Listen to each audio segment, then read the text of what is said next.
Hello viewers, and welcome to another edition of F1 Talk. And the first thing you will notice is that you can't actually see me physically. This is due to diabolical weather conditions outside, which is giving me in turn diabolical lighting. So I'm afraid this specific episode will be an audio only edition. I will be posting pictures up to show who I'm talking about, what I'm talking about, so do bear with me with this particular episode, and I thank you for your patience with regards to this.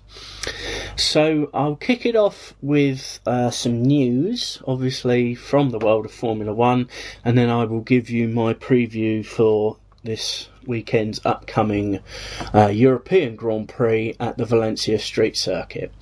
So I'll kick it off with some news about Mercedes. They are looking to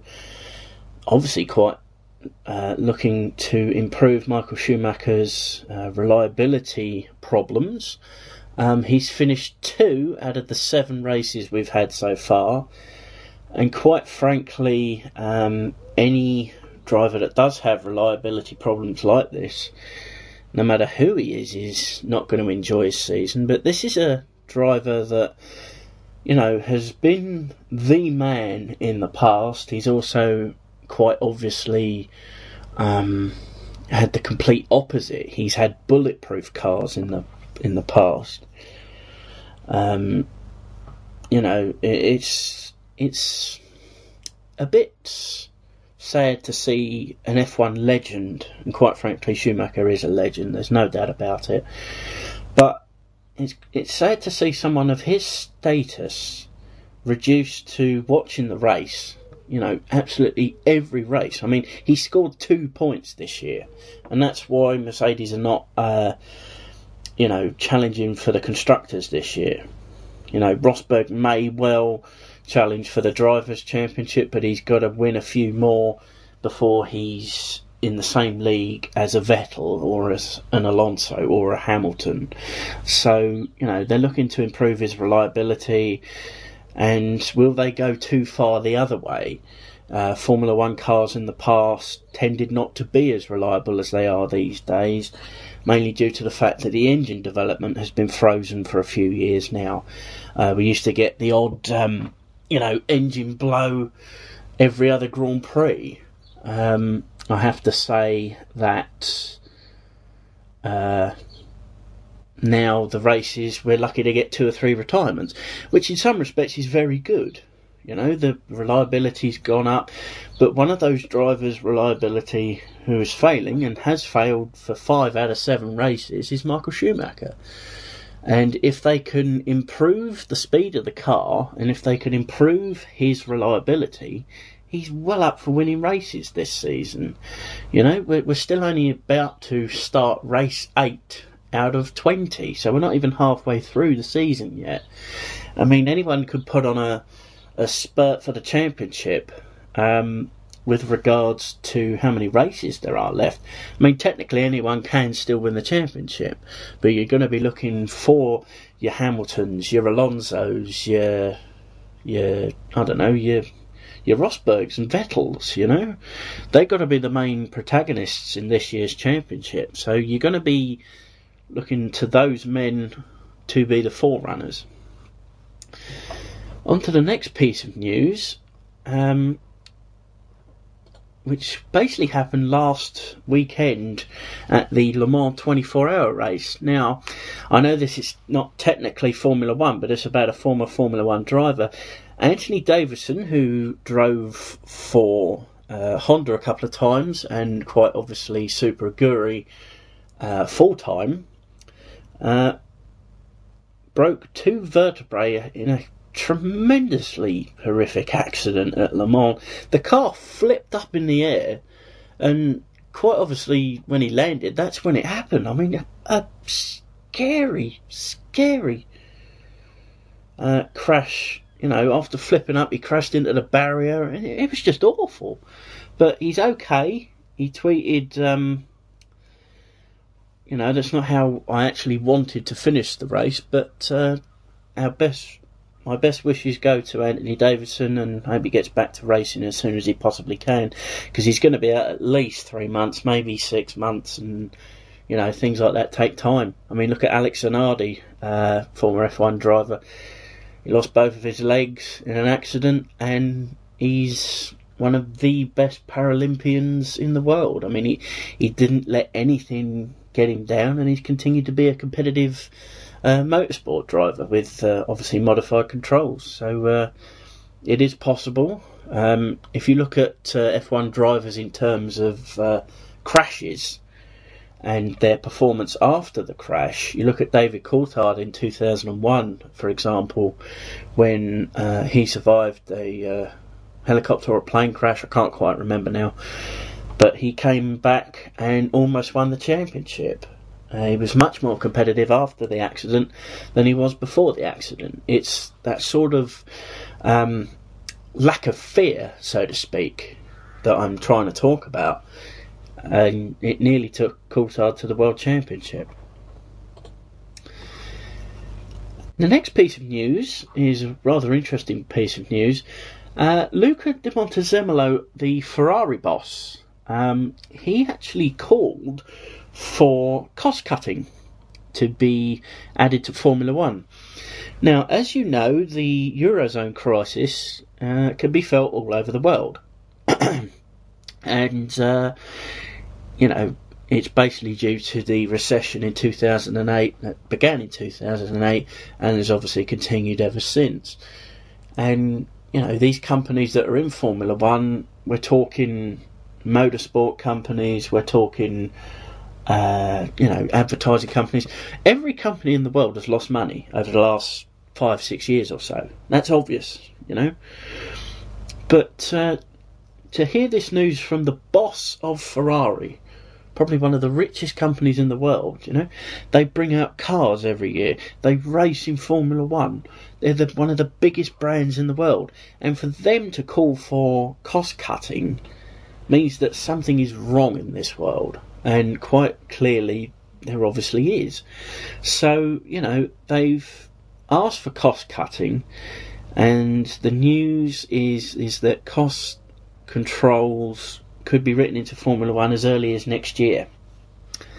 Officially written into the rules and regulations for the sport next year. I think at the moment it's sort of like the Concord Agreement, with regards to, you can spend this much, or you can have this many personnel, and they can't be paid more than X amount. But the thing is, it's going to help every team. The lower teams, maybe even more than the higher teams. Every team will be looking to save money and things like that.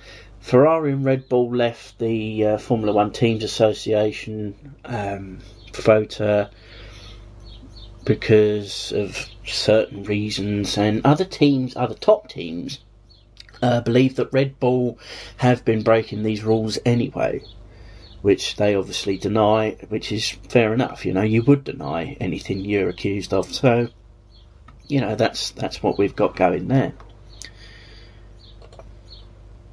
Now, Jenson Button has had, in contrast to his race win in Australia, he's had a dire month or so with regards to his performances, especially in qualifying. His qualifying pace, he's always up there in practice and always doing rather well in practice, but when it comes to qualifying, he's been struggling rather a lot. You have to say that Jenson, he is a very, very good driver. He's a former world champion, for heaven's sake. But he's been struggling recently, and when qualifying stops you being competitive in the race, it stops you being competitive. Jenson's not scored now for 3 successive Grand Prix, and for a former world champion who was runner-up in the championship last year, that's not good. I mean, it's not good for anyone, but you've got to take into consideration that he's in one of the top teams. He's currently getting outshone by his teammate Lewis Hamilton, and he hasn't got any idea what's going wrong. He just cannot get it right at the moment. So he'll be looking for an improvement in form this weekend. And Fernando Alonso has actually come out and said that he would team up with Lewis Hamilton again. At the end of the season, Lewis Hamilton's contract with McLaren is up, and obviously with a driver like that becoming available on the market, all the teams, all the top teams obviously, will be waving a few cash bags in front of his face and saying, come drive for us. Now, it seems as though Hamilton and Alonso get on very well, and they have done since the year at McLaren where they spent as teammates, where a lot of people thought Alonso had the problem with Hamilton. In actual fact, it was the problem that Alonso had with McLaren. So it's not impossible to see Hamilton and Alonso back together as teammates. Quite clearly being at Ferrari. Alonso is Ferrari's number one. Can you imagine if Hamilton joins him at Ferrari after this season to create... I mean, quite frankly, if Ferrari could pull their socks up in terms of performance, not a tremendous amount, because Alonso has driven superbly this year. You know, the decision in Canada to not bring him in may have cost him a third place, but he wouldn't have done any better than that if you think about it. But you have to look at the fact that this was a driver pairing that was a team in 2007. If it had not been for the problems with McLaren having Ferrari documents that season, and the mere fact that McLaren had their problems with Alonso, you have to think about, would Alonso and Hamilton be a brilliant team? I mean, Hamilton's first season was unprecedented, you know. He nearly won the World Championship in his debut year. And he was competing against his teammate, who at the time was the reigning double world champion. So, you know, it could be very, very interesting the end of the season should Hamilton leave McLaren and, you know, join Ferrari. But he's also said, Alonso, that he wouldn't mind teaming up with Vettel. Now, apparently Sebastian Vettel is so-called penciled in for 2014. He's got a non-binding pre-contract with Ferrari, so in the future we will see Sebastian Vettel in a Ferrari, and I'm fairly confident about that. What would stop that from happening is if Lewis Hamilton joins them. Where would that leave McLaren?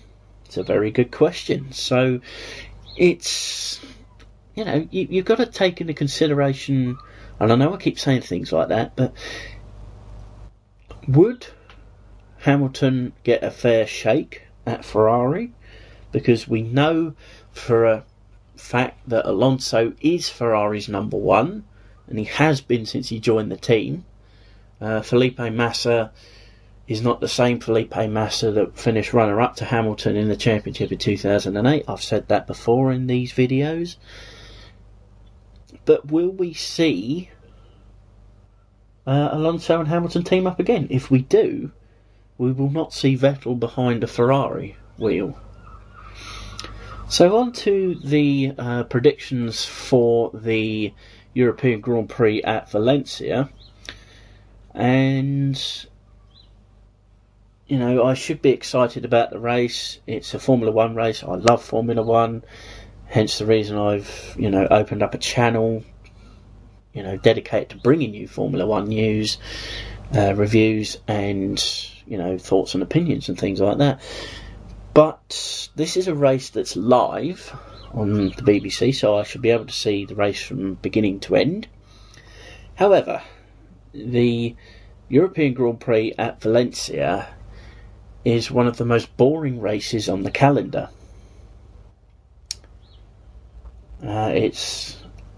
It's a version of a street circuit, very similar to, I would say, Long Beach in California in America. But it is also very difficult to pass there. I think it's actually a pretty good track. I've driven around it on the games, and it's quite a technical circuit, and there are straights where you can activate the DRS and use that. But in the past couple of seasons, it's not been very appealing, especially to me.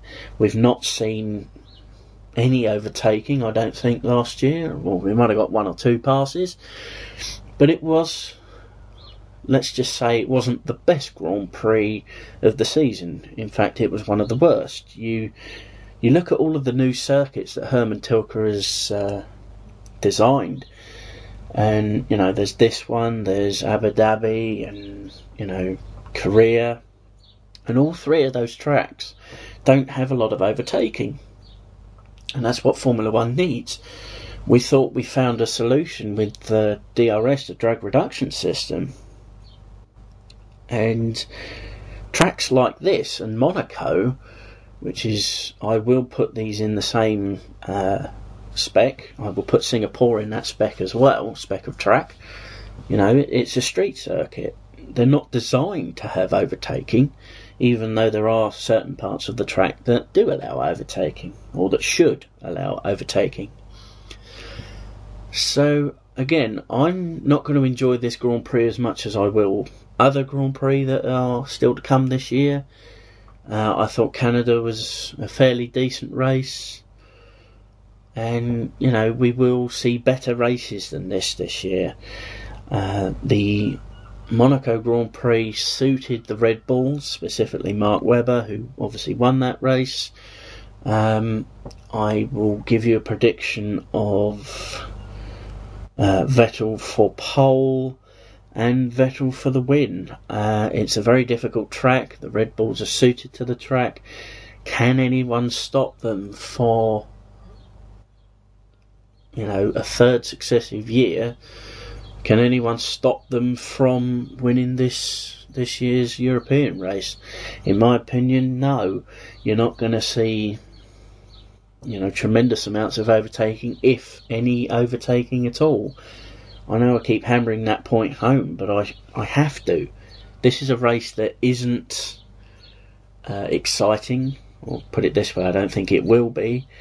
And we will just see what happens. As I say, I do apologise about the lack of physically seeing me in this edition, but as I say, the light quality that I have is absolutely horrible, and I hope the weather picks up soon so I can give you thoughts and opinions face to face, so to speak.